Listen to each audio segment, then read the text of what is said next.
Picture the most futuristic city on Earth, a skyline that didn't exist 30 years ago. Man-made islands visible from space, the world's tallest building, a desert metropolis that grew from nothing into a global powerhouse, faster than any city in human history. Now picture all of it, underwater. On April 16, 2024, that nightmare became a reality. Not because of the sea, not because of a hurricane, but because of rain.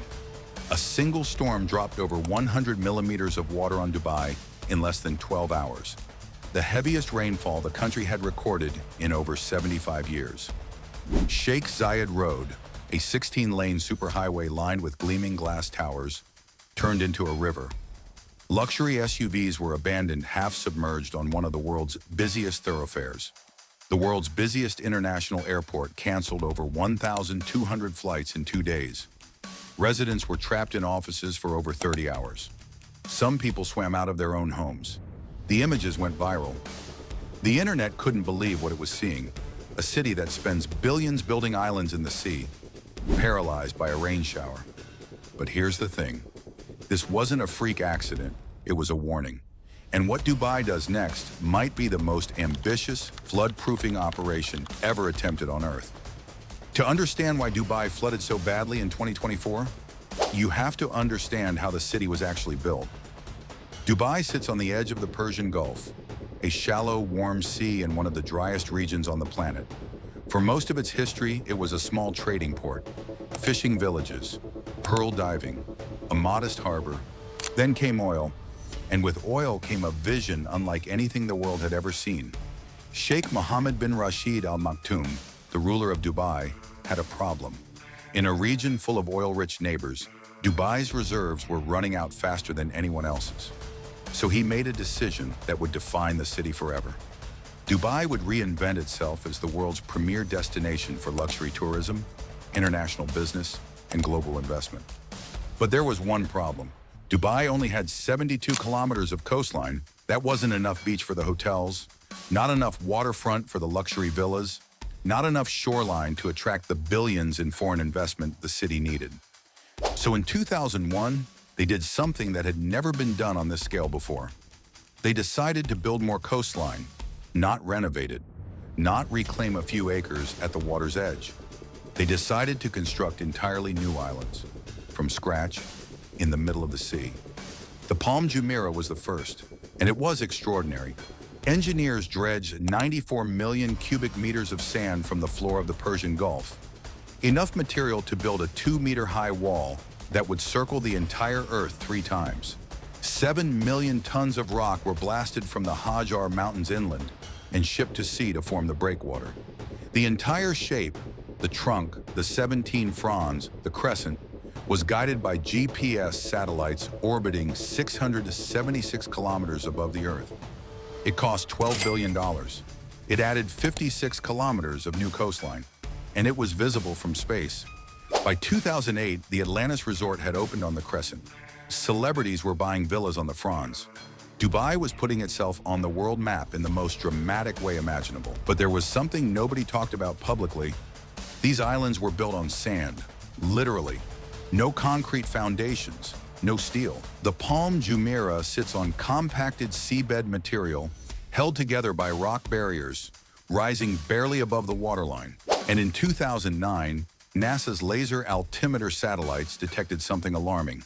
The Palm Jumeirah was sinking at a rate of 5 millimeters per year. Now, 5 millimeters doesn't sound like much, but combine that with rising sea levels, more intense storms, and you start to understand what's really at stake here. Dubai hadn't just built a city near the water. It had built its most valuable, most iconic real estate right at the water's edge, and in some cases below it. So back to April 2024. The storm that hit Dubai that day wasn't a tropical cyclone. It wasn't a monsoon. It was a standard weather system that moved slowly across the Arabian Peninsula. And it dropped more rain in 24 hours than Dubai typically sees in an entire year. At Dubai International Airport alone, the world's busiest hub for international travel, 164 millimeters of rain fell. That's 1.5 times the airport's typical annual rainfall in a single day. The Dubai metro flooded, leaving hundreds of commuters stranded at stations, wading through ankle-deep water. The 16-lane Sheikh Zayed Road became completely gridlocked, with cars going the wrong way to escape. In the Business Bay Financial District, luxury vehicles were almost entirely submerged. One apartment building near the Dubai-Sharjah border cracked and tilted from structural damage and had to be evacuated. Water poured through the ceilings of shopping malls. Residents reported empty supermarket shelves. Delivery apps stopped working entirely. For a city that brands itself as the future of urban living, a place where everything works, everything is clean, everything is efficient, it was a shattering moment. But was it really that surprising? Here's what climate scientists will tell you. Dubai was built without a serious stormwater drainage system, because for most of its history, it barely rained. Why spend billions on drains for a desert city that gets 100 millimeters of rain per year? That logic made perfect sense until it didn't. Climate scientists say that short, intense downpours like the April 2024 event are becoming increasingly likely in the region, with rainfall events growing between 10 and 40% heavier due to climate change. El Nino years, in particular, dramatically increase the risk. And that's just the short-term problem. The long-term picture is far more alarming. The IPCC, the world's leading body on climate science, projects that global sea levels could rise by up to 1.1 meters by the end of this century under high-emission scenarios. For Dubai, which has built enormous amounts of its most valuable real estate right at sea level, that isn't a distant abstract threat. And studies have found that over 85% of the UAE's population and more than 90% of its coastal infrastructure sits within just a few meters of present-day sea level. The low-lying UAE coastline slopes at roughly 35 centimeters per kilometer, meaning even modest sea level rises could inundate vast areas. And the man-made islands are the most exposed of all. The World Islands Archipelago, 300 small artificial islands built to resemble a world map, has already seen some of its formations start to erode and be reclaimed by the sea. The Palm Jumeirah is still sinking, and studies using satellite data show that without intervention, significant portions of Dubai's coastal zone could be at serious risk of permanent flooding within this century. One analysis found that nearly all of Dubai's coastal infrastructure could be underwater by 2100 if no action is taken, displacing approximately 1 million people. 1 million people. So what is Dubai doing about it? The answer, and this is where it gets genuinely fascinating, is that Dubai is responding the only way it knows how, with enormous ambition, with staggering sums of money, and with engineering that has never been attempted at this scale in this region. The response has 4 major pillars, and together they represent one of the most comprehensive climate resilience programs any city on Earth has ever attempted. 2 months after the April 2024 floods, Sheikh Mohammed bin Rashid Al Maktoum posted a single message to social media. The floods had exposed the inadequacy of Dubai's drainage infrastructure. The response would be immediate, and it would be unprecedented. He announced the Tasrief project. Tasrief, the Arabic word for drainage, is Dubai's largest unified stormwater collection system ever built. At a cost of 30 billion dirhams, that's approximately 8.16 billion US dollars, making it one of the largest climate infrastructure investments in the entire Middle East. Construction started immediately. The project is scheduled for completion by 2033, and the scale of what they are building underground is breathtaking.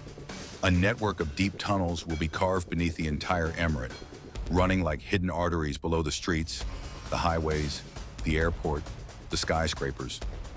These tunnels will be connected to pumping stations that accelerate water flow and discharge it safely to sea. When the next major storm hits, instead of water rising on the streets, it will disappear underground within minutes. The numbers are staggering. When complete, Tasrief will increase Dubai's stormwater drainage capacity by 700%. The network will be able to manage over 20 million cubic meters of water per day. To put that in perspective, the April 2024 storm delivered roughly 164 millimeters of rain at the airport. Tasrief is being designed to handle far worse. The system is also built around artificial intelligence. AI platforms will process real-time rainfall data, simulate flood scenarios before they happen, and help engineers deploy resources to exactly the right places at exactly the right time. The city that built itself on spectacle is now building its resilience in the dark. Underground, invisible, but decisive. As one of the project engineers put it, we're designing for the storms our grandchildren will see. While Tasrief protects the city from rain, a separate program is protecting Dubai from the sea itself. Dubai has launched a 355 million dirham coastal defense strategy, combining what engineers call hard and soft approaches. Hard engineering involves building physical barriers, seawalls, rock revetments, and groins, structures that jut into the sea to reduce erosion and deflect wave energy away from the shoreline. Soft engineering involves regular sand replenishment on beaches, essentially refilling the coastline as the sea erodes it.